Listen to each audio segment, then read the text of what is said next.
Shinjuku in Tokyo has its massive shopping area, also known as Akihabara. It is also known as Electric Town, and it is always bustling with people shopping, trading, looking for the small little transistor for whatever electric product they are currently making, and obviously for the anime manga scene. But in 2008 something horrific happened. Tomohiro Kato drove a several ton heavy truck into the buzzing streets filled with people and killed 3 people and injured 2 while driving into them. And after he got out of the car, he stabbed 12 people, of which several died on scene. He was sentenced to death and recently got executed.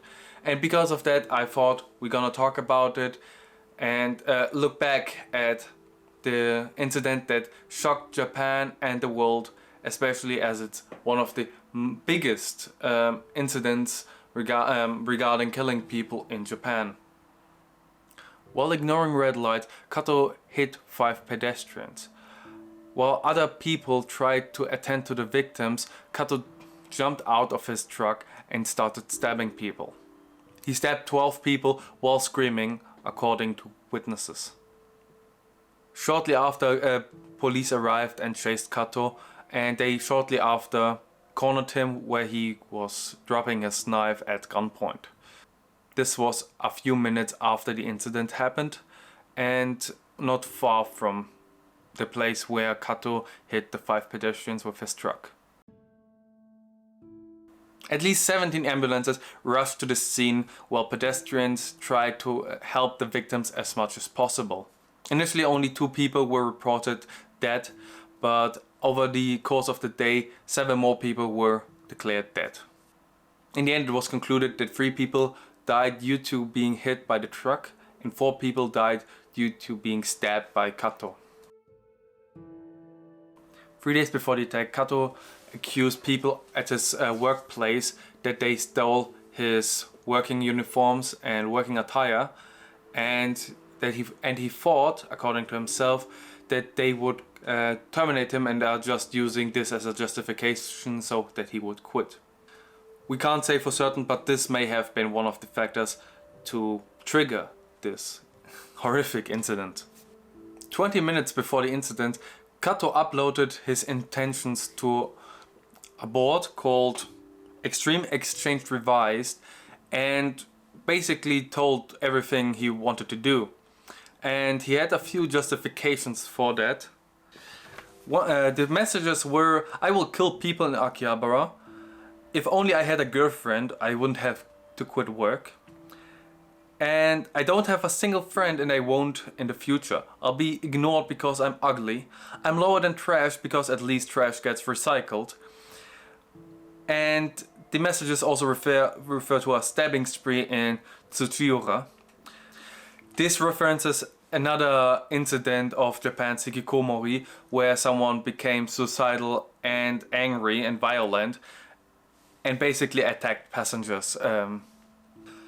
Later messages revealed Kato's plan to use a vehicle till it's to kill people till it's not possible anymore, then go out and stab people. Basically what happened. Kato was arrested after a police officer spotted him while actively stabbing a woman. While being positive about his capacity to be held criminally liable, the prosecution office decided by 20th of June to demand that Kato's detention for a psychiatric test to be authorized by the Tokyo district. Kato erased all his contacts and communication records of his mobile phone just prior to the attack. According to him, it was to avoid annoying the people around him. Kato later said that he posted the online messages hoping that police would take notice and stop him. The weapons Kato used in the attack were reportedly purchased 2 days before at a military supply shop in Fukui. At 12:30, Kato spent about 20 minutes in the store purchasing a telescopic baton and a pair of leather gloves, while the store CCTV captured him conversing with a salesman and demonstrating stabbing motions. Kato came to Akihabara the day before the attack to sell his personal computer and some software to raise money to rent the truck. You can argue about why he deleted everything because he didn't want to annoy anyone, but it might have been to hide the fact that some people might have instigated him to doing that. The Akihabara attack made massive headlines all over the world. Back then I was just, 12 years old, so I can't really remember it. But this incident basically forced Japan to look at their laws. First of all, they looked closer at knife laws, which were a bit stricken but were revised since then. And the passenger street in Chudori that was closed off for passengers, for pedestrians to just shop in leeway, was closed till 2011, after which it was closed for pedestrians again. The convicted serial killer Tsutomu Miyazaki was killed a few days after, executed actually, and it is said that it was mainly as a reaction to the Akihabara massacre, in an incentive to prosecute people accordingly. Japanese media labeled the attack as a growing epidemic of kireru, act of rage committed by Tokyo's alienated youth. Others labeled the otaku culture as the answer for its negative stereotype of compulsive antisocial behavior. Which, by the way, all of those were kinda debunked by studies of psychological and sociological professors and tests. But, media. And Konami cancelled 3 launch events of Metal Gear Solid 4 Guns of Patriots in Tokyo with the safety of the participants in mind, as a result of the attack elsewhere. The Super Sentai series airing at the time of the attack, Ancient Sentai Go-Onga, featured transforming daggers as a part of the hero's standard personal sidearms, called Switch Funshaken Rocket Daggers.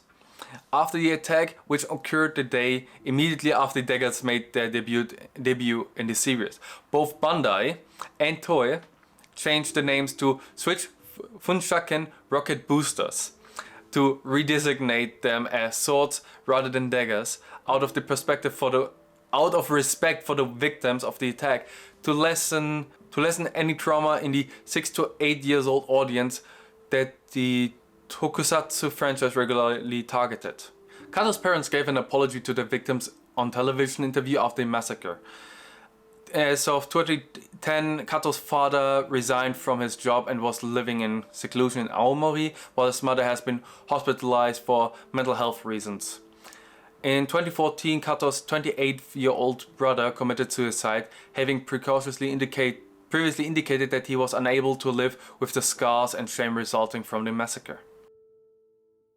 24th of March 2011, Kato was sentenced to death by the Tokyo District Court after it found him fully responsible for the attack.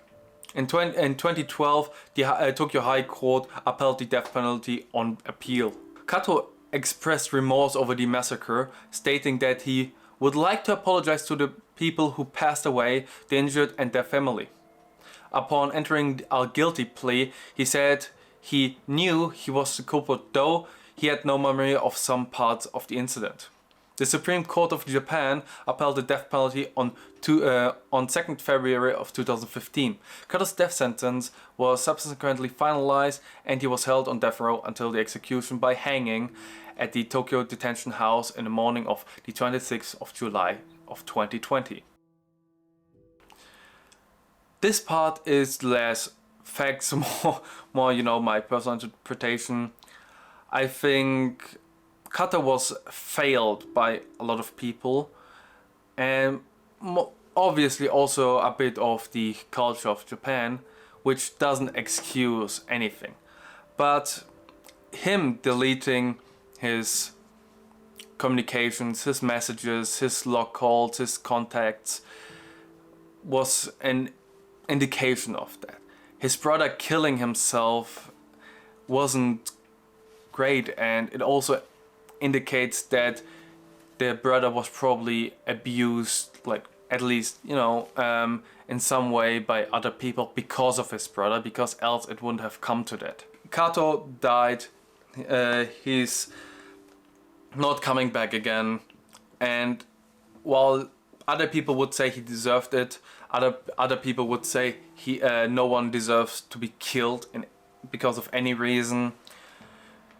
We can agree that this hopefully helps the victims and their families to come to a conclusion, to finally maybe come to peace and terms with what happened.